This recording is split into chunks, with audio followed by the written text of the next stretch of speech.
जय हिंद दोस्तों, आज हम पढ़ेंगे इंश्योरेंस के बारे में।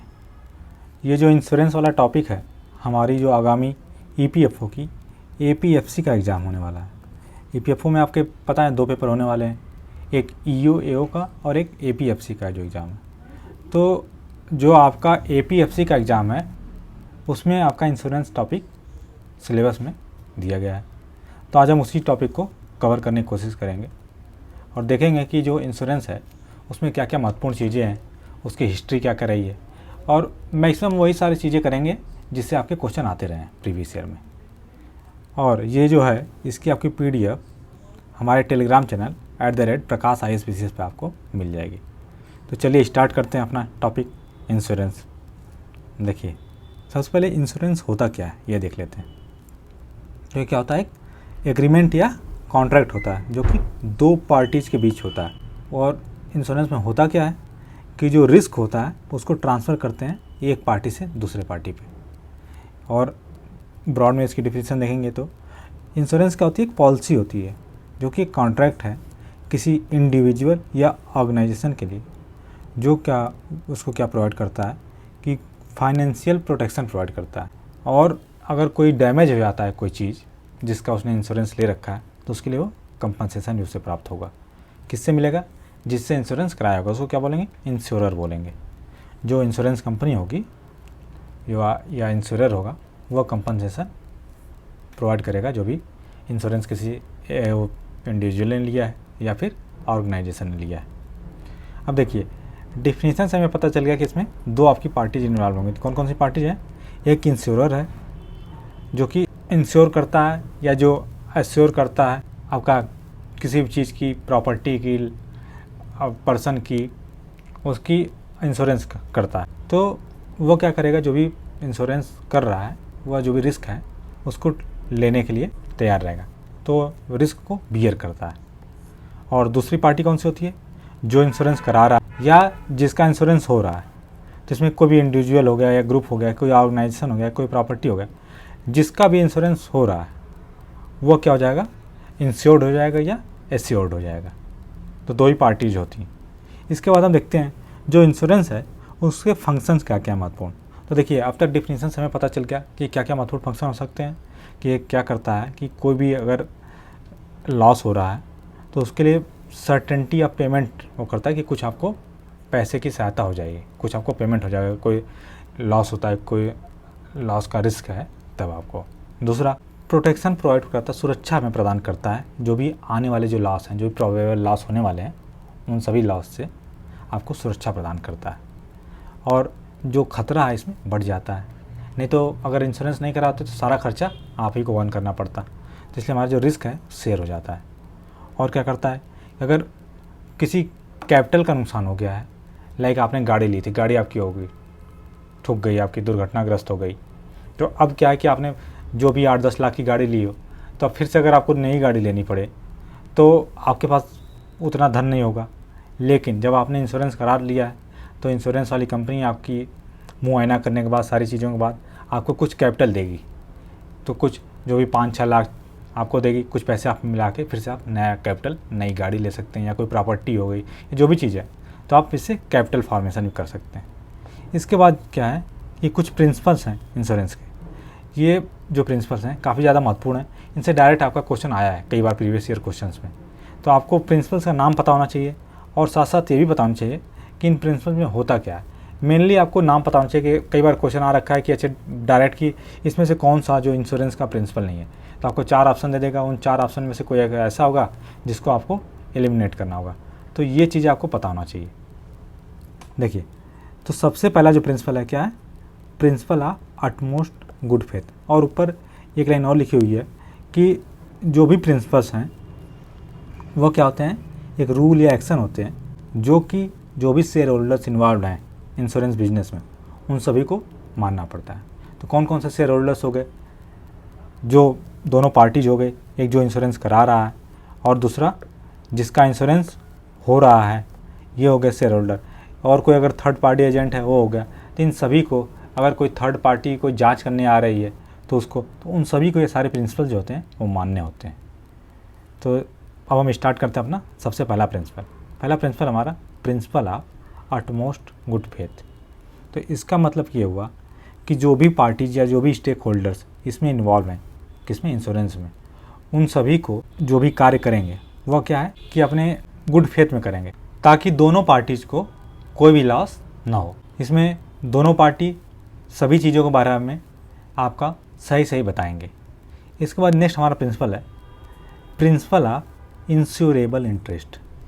तो जो इंश्योरेबल इंटरेस्ट है उसमें यह है कि जो चीज़ें आपकी हैं आप उन्हीं का इंश्योरेंस करा सकते हैं, अर्थात कि कोई ऐसी प्रॉपर्टी या किसी ऐसे चीज़ का आप इंश्योरेंस नहीं करा सकते जो आपसे रिलेटिव नहीं हो। मतलब कि अगर किसी और की गाड़ी है तो उसका इंश्योरेंस हम नहीं करा सकते कि अच्छा ठीक है भैया उनकी गाड़ी है पड़ोसी की गाड़ी का हम चाह रहे हैं हम इंश्योरेंस करा दें, नहीं, उसका उसी व्यक्ति से उसका संबंध होना चाहिए। अगर आपने जैसे पर्सनल लाइफ भी लिया है तो जो लाइफ इंश्योरेंस भी जो लेंगे हम वो भी अपने से जो भी रिलेटिव्स हैं उनका लेंगे, जो हमारे डायरेक्ट जिनसे रिलेशन है। ऐसा नहीं कि हम अपने पड़ोसियों का लाइफ इंश्योरेंस करा सकते हैं, नहीं। तो दूसरा प्रिंसिपल क्या कहता है कि जो इंश्योरेंस होगा उसी का होगा जिससे उस व्यक्ति का संबंध हो। नेक्स्ट हमारा जो प्रिंसिपल है प्रिंसिपल ऑफ इंडेमनिटी। मतलब क्या, इंडेमनिटी मतलब होता है आपका क्षतिपूर्ति। तो जो क्षतिपूर्ति का सिद्धांत है वह यह कहता है कि जो भी आपके नुकसान हुआ है तो जो भी बीमा कंपनी है उसका सिर्फ उतना ही भुगतान करेगी जितना कि आपका नुकसान हुआ है। सपोज दैट आप रोड पे जा रहे थे, आपकी गाड़ी थी, गाड़ी ठुक गई, गाड़ी का आपका हेडलाइट टूट गया, तो अब आपने इंश्योरेंस करा रखा है, इंश्योरेंस में आपका हेडलाइट कवर है, तो उसके बाद जो बीमा कंपनी है वो सिर्फ आपको जो हेडलाइट है उसी का आपको इंश्योरेंस देगी, उसी का आपका पैसा देगी। ऐसा नहीं कि आपको पूरी गाड़ी का पैसा दे देगी, उसमें सिर्फ जितना आपका नुकसान हुआ है सिर्फ उतना ही आपको मुआवजा प्रदान करेगी जो भी बीमा कंपनी है। इसके बाद नेक्स्ट हमारा प्रिंसिपल ऑफ प्रॉक्सिमेट कॉज। मतलब जो भी हमारे आसन्न कारण हैं उनको। तो सबसे पहले जो कंपनी है वह जांच करेगी कि जो भी आपके घटना हुई है उस घटना होने का जो सबसे प्रथम कारण था वह कौन सा था। जैसे सपोज दैट आपका एक्सीडेंट हो जाता है गाड़ी से, और एक्सीडेंट होने से पहले ही आपको कुछ शारीरिक बीमारी, मान लीजिए सपोज दैट हार्ट अटैक आ गया, अब हार्ट अटैक से आपकी मृत्यु हो गई, उसके बाद आपकी गाड़ी का एक्सीडेंट हो जाता है, तो जो हार्ट अटैक है वह आपके एक्सीडेंट में कवर होगा नहीं, उसकी वजह से मृत्यु हुई नहीं है। तो सबसे पहले बीमा कंपनी दिखेगी कि जो घटना हुई है उस घटना में सबसे पहले जो प्रथम कारण था वह क्या था, और उसी के आधार पे जो भी मुआवजा होगा वह आपको देगी। इसके बाद आ गया हमारा अगला प्रिंसिपल ऑफ सब्रोगेशन। इसमें क्या होगा आपका कि जो भी कंपनी है जिसने इंश्योरेंस आपका किया है वह कोई अगर थर्ड पार्टी इसमें इन्वॉल्व है तो उससे आपका क्या है जो बीमा है उसको कवर करने की अनुमति उसको प्रदान की गई है। मतलब सपोज दैट कि आपकी गाड़ी जा रही है, गाड़ी आपके किसी दूसरे गाड़ी से जो दूसरी गाड़ी से आपकी टक्कर हो गई, टक्कर के बाद आपकी गाड़ी का जो भी नुकसान हुआ उस नुकसान की जो भरपाई है जो इंश्योरेंस कंपनी जो आपकी थी वह आपसे तो आपको दे देगी उसका भुगतान, लेकिन उसके बाद जिस गाड़ी से टक्कर हुई है उसकी अगर गलती हुई तो वह जो भुगतान करी है कंपनी उसका वसूली उस थर्ड पार्टी से करेगी। तो ये होता है आपका जो प्रिंसिपल ऑफ सब्रोगेशन। नेक्स्ट हमारा प्रिंसिपल ऑफ कंट्रीब्यूशन। तो प्रिंसिपल ऑफ कंट्रीब्यूशन क्या बताता है कि जिस हिसाब से हमने कंट्रीब्यूट किया होगा, और सपोज दैट एक ही टाइम पे हमने अलग अलग पॉलिसी लेके कंट्रीब्यूट किया है, तो जिस रेशियो में भी हमने कंट्रीब्यूट किया है उसी रेशियो में हमको जो मुआवजा होगा वह प्राप्त होगा। सपोज दैट हमने एक ही सेम चीज़ के लिए दो इंश्योरेंस करा रखे हैं, उसी रेशियो में जो धन है जो मुआवजा है वह प्राप्त होगा। इसके बाद जो हमारा आखिरी प्रिंसिपल है, टोटल आपको बताया कि 7 प्रिंसिपल है, तो 7 में आखिरी जो प्रिंसिपल है principle of mitigation. Principle of mitigation ये कहता है कि अगर कोई दुर्घटना हो जाती है तो जिस व्यक्ति के साथ दुर्घटना हुई है तो उस व्यक्ति को उस दुर्घटना को रोकने का भी प्रयास करना चाहिए। वो दैट आपकी गाड़ी लड़ गई, लड़ने के बाद उसमें आग लग गई और आप खड़े होकर तमाशा देख रहे हैं कि नहीं चलो ठीक है जल गई, इसको कुछ नहीं। आपने प्रयत्न किया कि उसको बुझाने के लिए, या आपने फायर ब्रिगेड को कॉल किया, या आपके घर में आग लगी, घर को आपने इंश्योरेंस करा रखा उसका, और आप ऐसे तमाशा देख रहे हैं नहीं जलने दो, इंश्योरेंस तो है नहीं, आपको उसको आग को बुझाने का भी प्रयत्न करना पड़ेगा। तो ये 7 मुख्य प्रिंसिपल्स हैं। इन सब का कुछ नहीं तो आपको कम से कम नाम पता होना चाहिए कि ये 7 प्रिंसिपल्स कौन कौन से हैं, क्योंकि कई बार एग्जाम में डायरेक्ट आया है कि इनमें से कौन सा इंश्योरेंस का प्रिंसिपल नहीं है, और ये सिर्फ 7 प्रिंसिपल हैं। ठीक है, इसके बाद हम आगे देखते हैं जो इंश्योरेंस है ये कितने प्रकार का होता है। तो जनरली जो इंश्योरेंस है आपका 2 प्रकार का होता है। कौन सा? एक लाइफ इंश्योरेंस होता है जो हमारे जीवन का इंश्योरेंस होता है, और दूसरा जनरल इंश्योरेंस, जिसको क्या बोलते हैं, नॉन लाइफ इंश्योरेंस भी बोलते हैं, नॉन लाइफ इंश्योरेंस भी बोलते हैं। तो लाइफ इंश्योरेंस में जो भी व्यक्ति है उसके लाइफ का इंश्योरेंस होता है, उसमें अलग अलग रोग हो सकते हैं, बाकी सारी चीज़ें हो सकती हैं आपकी।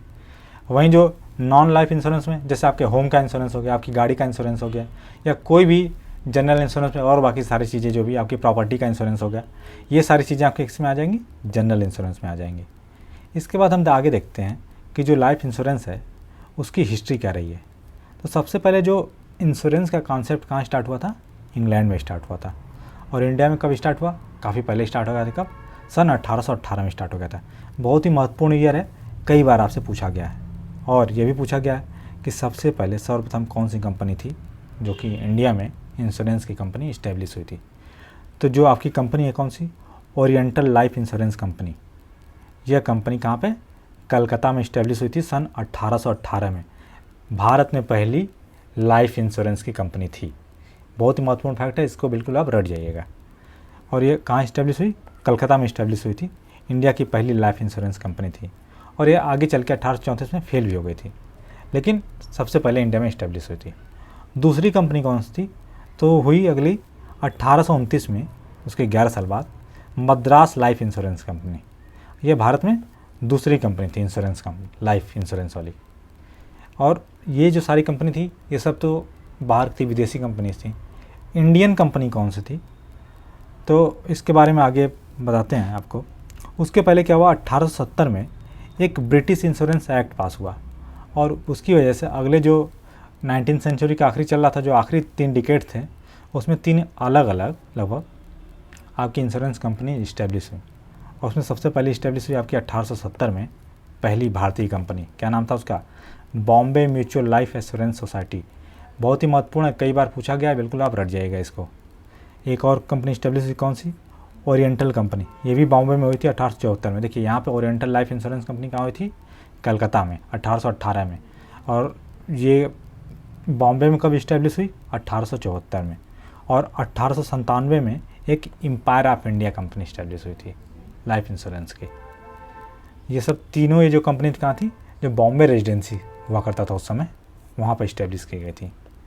इसके बाद 1912 में क्या होता है, आपका पहला लाइफ इंश्योरेंस कंपनी एक्ट पास किया जाता है। तो ये महत्वपूर्ण है, कब पहला लाइफ इंश्योरेंस कंपनी एक्ट पास हुआ था, सन 1912 में। और इस इंश्योरेंस कंपनी एक्ट में क्या हो गया कि जो प्रीमियम रेट टेबल था उसको डिसाइड कर दिया गया। साथ ही साथ जो इंश्योरेंस कंपनी थी उनका टाइम टू टाइम इवैल्यूएशन भी होने लगा, तो उनका पीरियाडिक इवैल्यूएशन होने लगा। इसके बाद 1928 में आपका क्या हुआ, एक इंडियन इंश्योरेंस कंपनी एक्ट आया, और इसने क्या अलाउ कर दिया, गवर्नमेंट को अलाउ कर दिया कि जो गवर्नमेंट है वो क्या स्टैटिस्टिकल डाटा, आपका जो भी डाटा है उसको कलेक्ट कर सकती है। जो भी लाइफ या नॉन लाइफ इंश्योरेंस हो रहा है उन सभी का, जो भी इंडिया में कंडक्ट करा जाए, चाहे कोई इंडियन कंपनी हो, चाहे इंटरनेशनल कंपनी हो, या कोई जो प्रोविडेंट इंश्योरेंस सोसाइटीज़ हैं उनके द्वारा भी कोई अगर इंश्योरेंस कराया जा रहा है, तो उन सभी का डाटा जो है, जो गवर्नमेंट है वो कलेक्ट कर सकती है। इसके बाद सन 1938 में आपका एक इंश्योरेंस एक्ट आया। देखिए अब तक जितने सारे एक्ट आए थे वो क्या थे, जो इंश्योरेंस कंपनी थी उनके ऊपर एक्ट आया था। 1938 में क्या हुआ, पहली बार जो इंश्योरेंस था उस पर ही एक्ट आया। तो ये पहला कोई लेजिस्लेशन था जो कि इंश्योरेंस के ऊपर आया था। और अब तक सारे कहाँ किस पर आए थे, जो कंपनीज थे उस पर आए थे। और इसने क्या किया, जो स्टेट के जो लॉ थे उनको काफ़ी ज़्यादा स्ट्रिक्ट बना दिया। और ये दोनों जो लाइफ इंश्योरेंस और नॉन लाइफ इंश्योरेंस दोनों के लिए था। इसके बाद सन 1956 में क्या हुआ, एक ऑर्डिनेंस पास हुआ आज़ादी के बाद। 1956 में एक ऑर्डिनेंस, एक अध्यादेश लाकर सरकार ने क्या किया, जो भी इंश्योरेंस कंपनीज थी उनको नेशनलाइजेशन करने का, उनका राष्ट्रीयकरण करने का प्रोग्राम बनाया। और ये कब स्टार्ट हुआ? 19 जनवरी 1956 की डेट भी काफ़ी ज़्यादा महत्वपूर्ण है। क्वेश्चन आता है डायरेक्ट कि इंश्योरेंस कंपनीज का नेशनलाइजेशन कब स्टार्ट हुआ? तब 19 जनवरी 1956 को। तो जून 1956 में क्या हुआ, एक लाइफ इंश्योरेंस कंपनी एक्ट आया और इसके थ्रू क्या किया गया, इस एक्ट के थ्रू 5 करोड़ रुपए इन्वेस्ट किया गया और टोटल 245 जो कंपनी थी उनको मर्ज करके एक कंपनी बनाई गई। क्या? LIC, life insurance company form की गई। कब? 1 सितंबर 1956 को। तो इस तरीके से जो हमारी LIC है उसका फॉर्मेशन होता है 1 सितंबर 1956 को। और ये जो 245 कंपनी थी इसमें 154 इंडियन कंपनी थे, 16 आपके नॉन इंडियन कंपनी थे और 75 आपके क्या थे, प्रोविडेंट सोसाइटीज़ थे। तो ये डाटा भी महत्वपूर्ण है, कई जगह पूछ लिया जाता है। इसके बाद हम देखते हैं जो जनरल इंश्योरेंस था। अब तक हमने जो हिस्ट्री क्या देखी, जो लाइफ इंश्योरेंस था उसकी हिस्ट्री देखी। अब हम देखेंगे जो हमारा जनरल इंश्योरेंस था, नॉन लाइफ इंश्योरेंस वाला, उसकी हिस्ट्री। तो सबसे पहला लाइफ इंश्योरेंस वाला कब आए थे कंपनी? 1818 में। और जनरल इंश्योरेंस की कब आ गई? 1850 में। ये दोनों साल बहुत महत्वपूर्ण है। इसमें कौन कंपनी आई थी? ट्राइटन इंश्योरेंस कंपनी आई थी। कहाँ पे? कलकत्ता में। वो भी कलकत्ता में आई थी, ये भी कलकत्ता में आई थी। महत्वपूर्ण है क्योंकि उस समय जो भी इंडिया का सेंटर कहाँ हुआ करता था, कलकत्ता में ही हुआ करता था, जो ब्रिटिशर्स का टाइम था स्टार्टिंग में। तो इंडिया की ये पहली जनरल इंश्योरेंस कंपनी थी। इसके बाद 1907 में इंडियन मर्केंटाइल इंश्योरेंस कंपनी बनी, जो कि पहली ऐसी कंपनी थी जो कि सभी तरीके का जो इंश्योरेंस था उसको कवर करती थी। उसके बाद आज़ादी के बाद 1957 में एक जनरल इंश्योरेंस काउंसिल बनाई गई।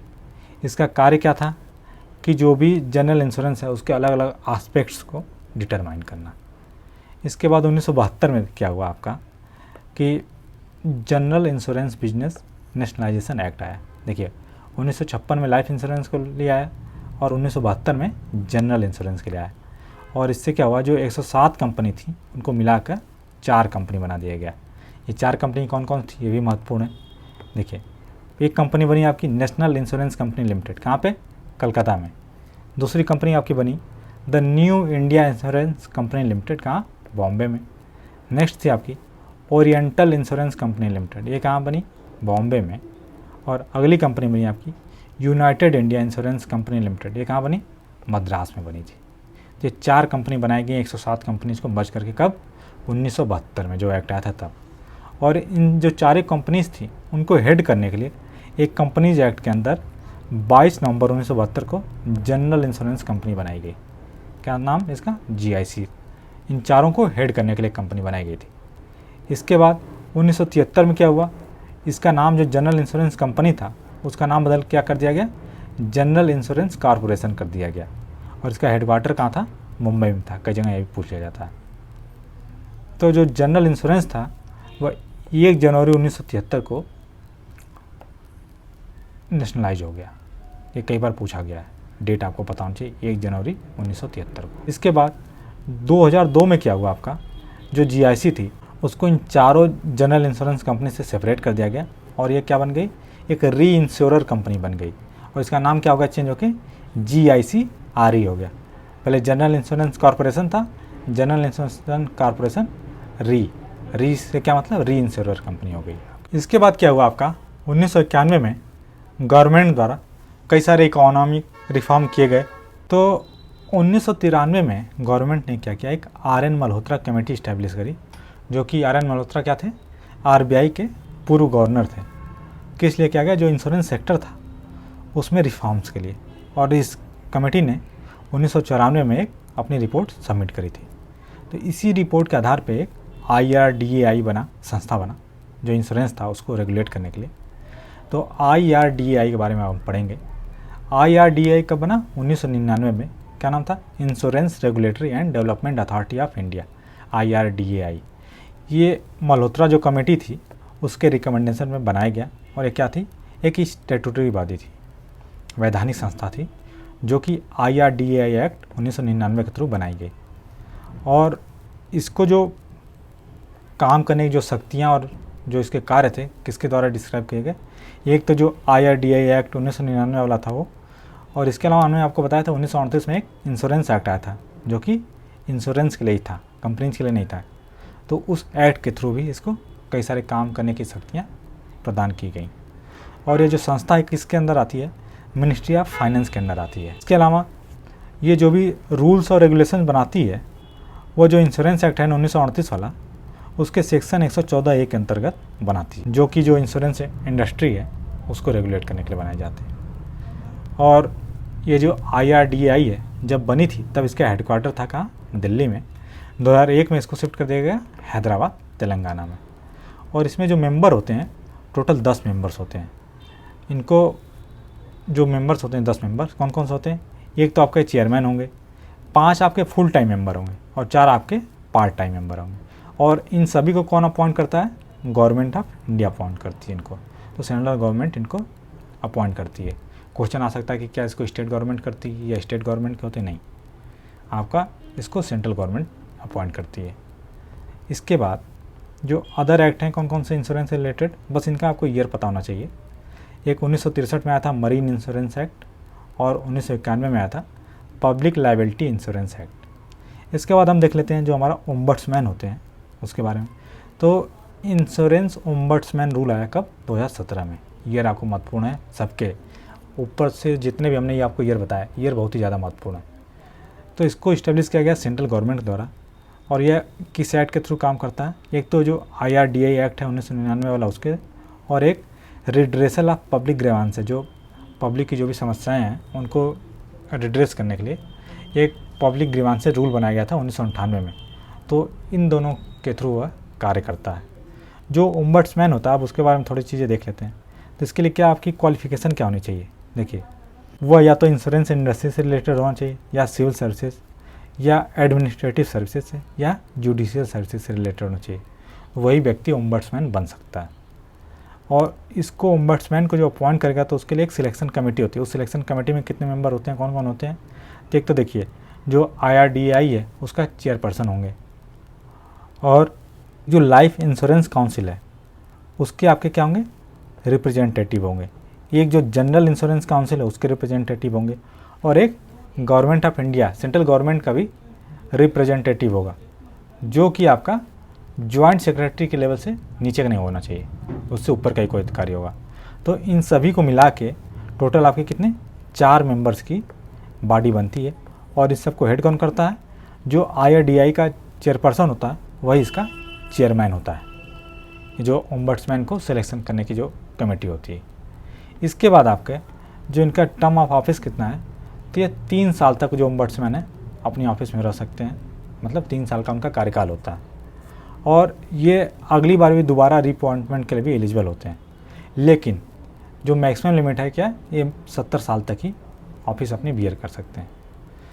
और ये कार्य कौन कौन सा करते हैं, एक तो देखिए मीडिएशन और काउंसलिंग का कार्य करते हैं, और ग्रीवांस रिड्रेसल तो इनका कार्य है ही। तो ये दोनों कार्य भी कई बार क्वेश्चन आ जाता है तो लोग डाउट में आ जाते हैं कि क्या मीडिएशन तो कराते नहीं होंगे, ये तो सिर्फ ग्रीवांस रिड्रेसल नहीं, मीडिएशन और काउंसलिंग का भी कार्य करते हैं। तो ये महत्वपूर्ण। तो दोस्तों इस प्रकार से हमने देखा जो हमारा इंश्योरेंस था उसके बारे में, इंश्योरेंस के कौन कौन से प्रिंसिपल थे, हिस्ट्री इसकी क्या रही, कौन कौन कंपनी सबसे पहले इस्टेब्लिश हुई, जो भी महत्वपूर्ण चीज़ें थी, जो भी आपके प्रीवियस ईयर क्वेश्चन में पूछी गई हैं या जो पूछी जा सकती, जो भी महत्वपूर्ण चीज़ें, उन सभी चीज़ों को हमने इस लेक्चर में कवर किया। अगर आपको हमारा वीडियो पसंद आया हो तो वीडियो को लाइक करें, चैनल को अवश्य सब्सक्राइब करें, कि आप लोग के चैनल सब्सक्राइब करने से हमें मोटिवेशन मिलता है। और आपको PDF हमारे टेलीग्राम चैनल पर मिल जाएगी, जिसके बारे में हमने ऊपर बता दिया था, @प्रकाश ISP सर्च करके आप टेलीग्राम चैनल से जुड़ सकते हैं। वहाँ आपको इसकी PDF उपलब्ध करा दी जाएगी। धन्यवाद।